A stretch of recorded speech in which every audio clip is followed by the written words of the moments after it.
মুহাম্মদ আল্লাহুম্মা সাল্লি আলা মুহাম্মদ ওয়া আলা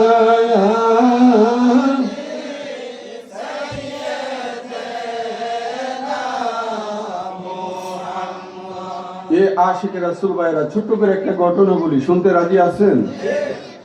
আল্লাহর জলিল কদর পয়গম্বর হযরতে মুসা কালিমুল্লাহ তিনি তুর পাহাড়ে গিয়ে আল্লাহর সাথে কালাম করতেন। কি করতেন? কালামের বাংলা হচ্ছে কথা।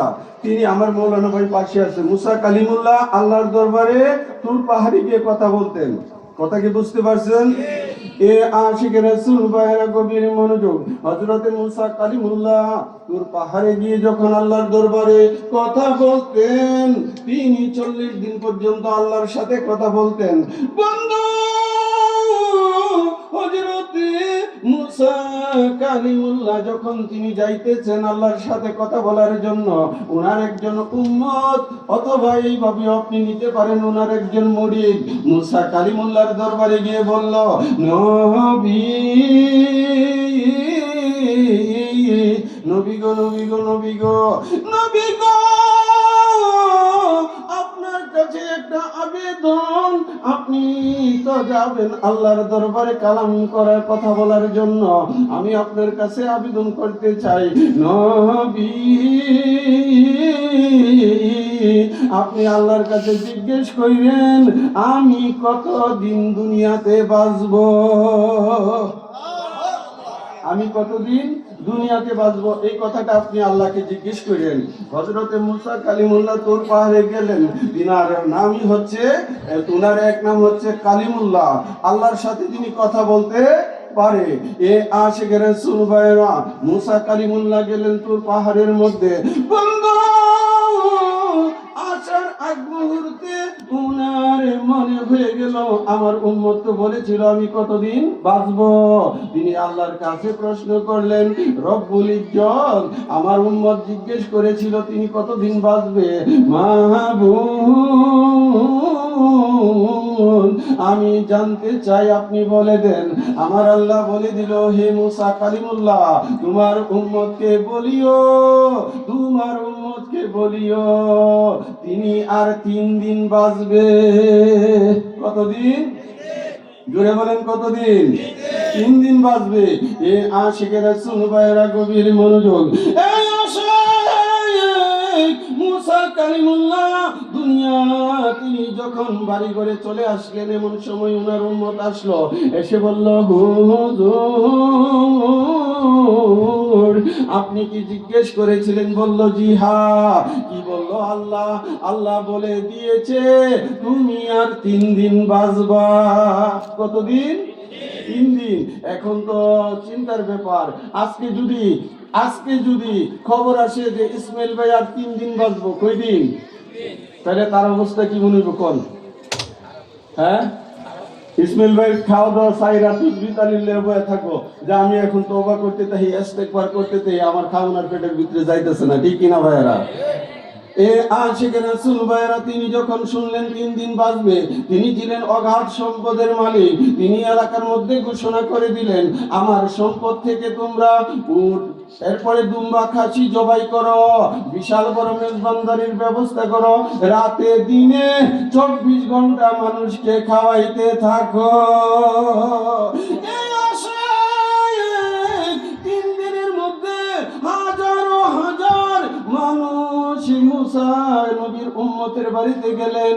তারা সকাল থেকে খাইতে শুরু করলো, রাত্র বুদ্ধি খাইলো, রাত্র থেকে খাওয়া শুরু করলো, সকাল বুদ্ধি খাইলো। প্রত্যেকটা লোক পেট ভরে খাইলো। আর যাওয়ার সময় কইল, মাহবুব তার হায়াত বাড়াইয়া দাও। কি কইছে? এরা কি আর ঘটনা জানে? এরা তো আর ঘটনা জানে না। দাওয়াত দিছে আসার জন্য, আইসে পেট পুরা খাইছে, খাওয়ার পরে শুধু বলছে যে মাহবুব তুমি তার হায়াত বাড়াই দিও, তুমি তার হায়াত বাড়াইয়া দিও। এইভাবে একদিন নয়, 2 দিন নয়, একটানা 3 দিন পর্যন্ত খানার ব্যবস্থা ছিল। এই আশায় লক্ষ লক্ষ মানুষ খাইলো আর আল্লাহর দরবারে দোয়া করলো, মাবুদ তার হায়াত বাড়াইয়া দিও। বন্ধু 3 দিন পার হয়ে গেল, মুসা কালিমুল্লাহ আর ওই উম্মত আর মরে নাই। 3 দিনের পর 4 দিন গেল, 5 দিন গেল, এইভাবে 1 সপ্তাহ, 1 মাস, 40 দিন পার হয়ে গেল। এই লোক তো হয়রান পরেশান। আল্লাহ তো বলছে 3 দিন বাঁচবো, এখন তো দেখি 40 দিন পার হয়েছে, আমি মরি না। তিনি দৌড়ে গেলেন মুসা নবীর দরবারে, গিয়ে বললেন, নবী আল্লাহর কালাম সেটা তো আর রদ হইতে পারে না। আল্লাহ কইছে আমার 3 দিন বাঁচুম, আমি তো এখন 40 দিনেও যাতা আছি। ঠিক না? আই ব্যাপার কি, ঘটনা কি হইছে? আল্লাহর কথা তো রদ হওয়ার কোনো কথা নাই, কিন্তু আমি 40 দিন পার হয়ে গেলে এখনো তো আমি মরি নাই। এখন বলল যে হুজুর গো, আপনি আবার ওগো আল্লাহর পয়গম্বর, আপনি আবার সওয়াল করেন, আল্লাহর সাথে জিজ্ঞেস করেন আমি আর কতদিন বাঁচবো, আমি মরি নাই কেন, এর কারণ কি? এই আশায় মুসা কালিমুল্লাহ তিনি আল্লাহর দরবারে আবার তিনি কথা শুরু করলেন, ফরিয়াদ করলেন। তুর পাহাড়ে গিয়ে আমার আল্লাহ পাক বললেন, এই মুসা জেনে রাখো, তুমি যেই দিন বললে 3 দিন বাঁচবে, ওই দিন থেকে তার বাড়িতে বিশাল বড় জেফতের আয়োজন করলো। হাজারো হাজার মানুষ আসলো আর পেট করে খাইলো। যাওয়ার পথে বলল, মাবুদ তার হায়াত বাড়াইয়া দে। এখন লক্ষ কোটি মানুষ আমার কাছে খালি একটা কথাই কইতেছে, তার হায়াত বাড়াইয়া দাও। আমি কি বান্দার কথা শুনবো না? হাজারো কোটি মানুষের দোয়া আমি কবুল করেছি, তার হায়াত আমি বাড়াইয়া দিছি। আমার কথা কি আপনারা বুঝতে পারছেন? এই আশিকে রাসূল ভাইরা, এই কথাগুলো বলার পিছনে উদ্দেশ্য হলো, এই কথাগুলো বলার পিছনে কারণ হলো যে মুসা নবীর উম্মতের দোয়া আল্লাহ কবুল করেছে। যেই তকদির পরিবর্তন হওয়ার নাই, মানুষের হায়াত সেটা মানে আল্লাহর যেইভাবে লিখে রেখেছে সেইভাবেই হবে। কিন্তু দেখেন মুসা নবীর উম্মতের দোয়ার বদৌলতে আমার আল্লাহ তার তকদির পরিবর্তন করে দিয়েছে। ঠিক কিনা? আশিকে রাসূল ভাইরা, মুসা নবী আমার নবী হলো নবিউল আউয়াল, নবিউল আখিরিন। আমার নবী হলো শ্রেষ্ঠ, আমরা শ্রেষ্ঠ নবীর শ্রেষ্ঠ উম্মত। আর আমাদের মধ্যে যিনি শ্রেষ্ঠ তারা হলেন আল্লাহর ওলিগণ। ঠিক কিনা? মুসা নবীর সাধারণ উম্মতের দোয়ায় আল্লাহ যদি তকদির পরিবর্তন করতে পারে, আমার নবীর উম্মতের ওলিগণ যদি দোয়া করে আমাদের তকদির ফিরতে পারে কিনা?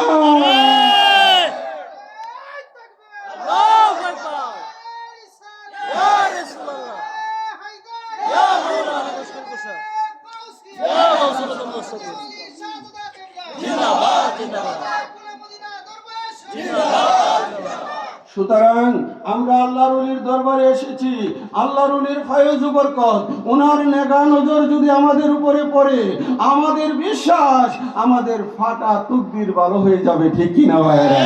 সুতরাং ওলির দরবারে বিয়াদবি করা যাবে? ওলির দরবারে বিয়াদবি করা যাবে না। আদবের সহিত আসতে হবে, আদবের সহিত তাবারুক গ্রহণ করতে হবে। ওলির দরবারে যদি বিয়াদবি করেন তাহলে কিন্তু আবার মুসিবত। ঠিক কিনা ভাইরা?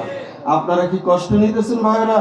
ওরে খাঁটি ইসলাম আছে আউলিয়ার দরবারে, সংসারে ইসলাম আছে আউলিয়ার দরবারে, খাঁটি ইসলাম আছে আউলিয়ার দরবারে, সংসারে ইসলাম আছে আউলিয়ার দরবারে, খাঁটি ইসলাম আছে আউলিয়ার দরবারে, সংসারে ইসলাম আছে আউলিয়ার দরবারে। নবীর যত সম্মান আউলিয়াদের অবদান, হিংসা নিন্দা নাই আউলিয়ার দ্বারে। ঠিক না? আরে ভাই, শফকর আলী শাহর কাছে হিংসা ছিল নাকি? কিনা ছিল নাকি? ওনাদের কাছে হিংসা ছিল না, কিনা ছিল না। এই জন্য আমি লিখেছি, নবীর যত সম্মান, আউলিয়াদের অবদান, হিংসা নিন্দা নাই আউলিয়ার দ্বারে। শুকর সবর ধৈর্য সূর্য আউলিয়াদের অনিবার্য, শুকর সবর ধৈর্য সূর্য আউলিয়াদের অনিবার্য, অসীম শক্তি আউলিয়ার অন্তরে সংসারে, ইসলাম আছে আউলিয়া দরবারে। ঠিক কি না? আরে ভাই, ইসলাম তো আউলিয়ার দরবারে। আমাদের মাথায় টুপি উঠেছে, পরনে পাঞ্জাবি এসেছে, কার মাধ্যমে? আমার খাজা বাবা মঈনুদ্দিন চিশতি আজমিরি সানজিরি, তিনি ওই আজমিরের রাজস্থান প্রদেশে আসলেন। আয়েসে তিনি আমাদেরকে 90 লক্ষ হিন্দু খাজা বাবার চরণে গিয়ে ইসলাম কালেমা গ্রহণ করলেন। ছিলে বলেন সুবহানাল্লাহ। ওনারা আমাদেরকে ইসলাম দিয়েছে, আর হেতেরা আমাদেরকে ফেতনা দিয়েছে। কি দিয়েছে? ফেতনা দিয়েছে।